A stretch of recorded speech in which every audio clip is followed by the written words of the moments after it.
What happens in Greece is not staying in Greece. I'm back in the States after a week-long vacation with some of my dearest friends who also happen to be mastermind and joint venture partners. In between touring Athens and Delphi, we sat around a huge villa overlooking the sea while we masterminded brainstormed about being more effective in our businesses. The topic of setting revenue goals for program launches came up, and that's when I got totally resistant. Keep reading because this may change the way you set your own revenue goals. Every year I set revenue goals based on doubling my numbers from the year before. I like to double my revenue profit mailing list subscribers, number of people in my programs, and more. It feels like a game that is fun and stretches me into new territory. More often than not, this strategy works well for me.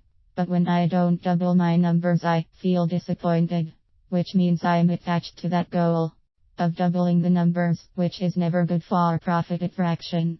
In my last big launch, I did not double my revenue. I barely beat the numbers from the year prior. I appreciated that I did better than the previous year, but I also beat myself up for coming nowhere near my targeted goal.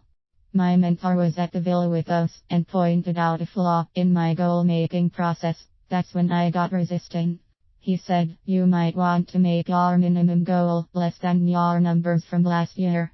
What if you're testing a new strategy that doesn't quite pan out, but you learn something valuable that will help you in the next launch after that?" Lower my standards. Never. But after some coaching, I saw that he was right. I was so rigid about my revenue goals that I wasn't fully appreciating all the small successes along the way. If my numbers fall short of the big goal, I still need to keep celebrating my progress. Self-judgment messes with my ability to attract more revenue.